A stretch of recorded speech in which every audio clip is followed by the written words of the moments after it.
Miss you so much. Andy Serkis and Venom literally became voices inside of Tom Hardy's ear on set for Venom: Let There Be Carnage. From Serkis imitating Venom on set to orchestrating 650 extras during the rave scene, filming of the second Venom movie was seriously intense. Then evolves into a physical altercation. Carnage grabbing is one of the most epic scenes, and behind the scenes was no different. Rigged up with wires and harnesses, all the motions were mimicked and the actor was spun about in the air, and when it was time for CGI to work its magic, effects took over and filled in where Carnage should be.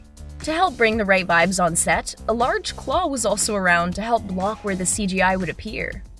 When Eddie and Venom begin their major brawl, the apartment becomes absolute chaos with furniture and objects flying everywhere. This was actually all captured live on set. The creative team had their work cut out for them as they tied up all the objects that got thrown, which literally flew out of the window, with string in order to achieve the effects we see in the film. As for Hardy's stunt double, Jacob Tamori was rigged up to harnesses and literally smashed around into furniture. Andy Serkis has so much experience working with CGI characters and as an actor himself that he couldn't help but jump in on occasion and direct Tom Hardy while performing Hardy's parts himself. Oh, I did actually. Getting into the character's head as the director was an important aspect for Serkis because Venom's dialogue was constantly changing. So, the actor-director duo could riff off each other and find new lines. At this point, Andy comes out with some very good Venom impressions. The team had to make sure they filmed all the options they might need before the movie went into the editing stage, so they could have enough material to play with. What didn't make the final cut were the many, sometimes questionable, Venom impressions behind the scenes. A stoic, you have a stoic. Right, mine's a little bit more kind of stoic, yes. The rave scene in Venom: Let There Be Carnage is incredible with all the lights, puppets, and action, and pulling it off was a pretty exciting feat. The scene was written into the script, but pretty loosely, so director Andy Serkis was able to go into filming with an open mind and play around with the actors and creative team. With a whopping 650 extras on set, the energy was high and definitely helped with the flow of the sequence immensely. The environment was made to be pretty remarkable with the giant puppets brought in and extensive colorful lights. It was definitely easy for the actors to imagine and perform a major party. It was always going to be a kind of carnival, Day of the Damned, kind of, or Night of the Damned sort of festival. Tom Hardy gave his all no matter whether the cameras were rolling or they were just rehearsing a scene. When he had to perform his big apartment fight as Eddie Brock against Venom, Hardy often vocalized any injury pretty intensely. He'd literally go, "Ah!" Even though Hardy obviously wasn't battling him in person, the actor would react and make sounds as if he were hit, totally convincing he's been in an actual fight. The voice of Venom was always in Tom Hardy's head. Quite literally. Since the actor was performing his scenes opposite Venom alone, before getting to set, Hardy recorded every single one of the lines and then using earbuds, listened to all of Venom's dialogue as they came and he could respond in real time. This meant the actor also felt able to improvise, talking over Venom and really bringing magic to the scene. With the help of this sneaky trick, Hardy was able to differentiate and really give a life to both characters. In some cases, the sound team would record his lines in the morning and then when filming, play them back so he could perform that way. We have a feeling these scenes made a lot more sense for the team watching when it wasn't just Tom Hardy hearing Venom.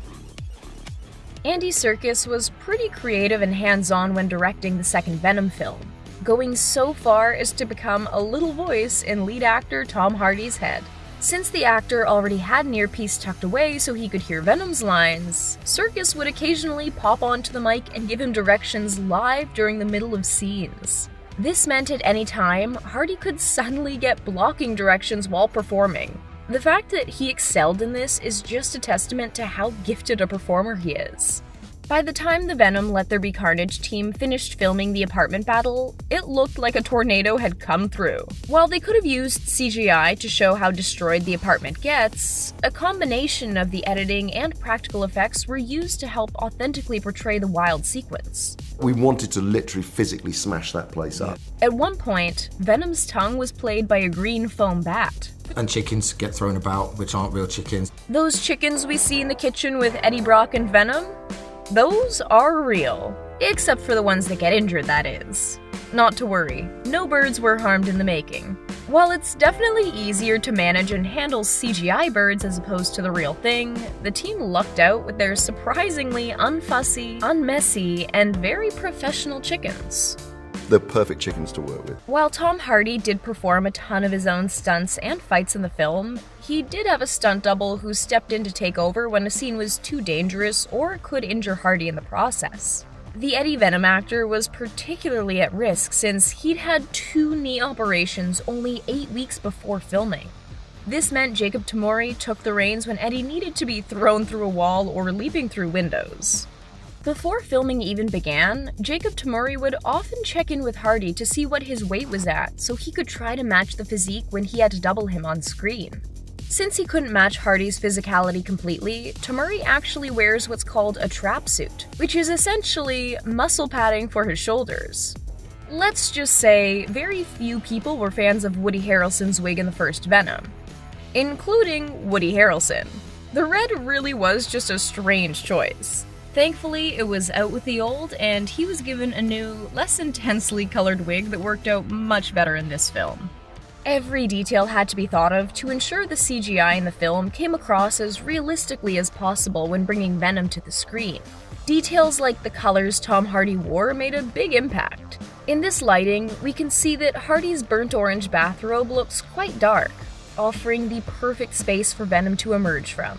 And so, in fact, that affects costume even, choices of costume colour. Without attention being paid to these seemingly insignificant details, we wouldn't get the incredible visuals we see in the final cut.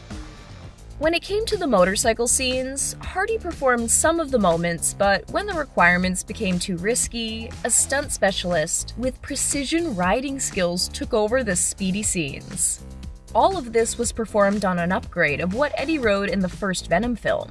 He's still on a Ducati, but a Ducati Panigale, also known as a superbike, is his ride of choice in this movie.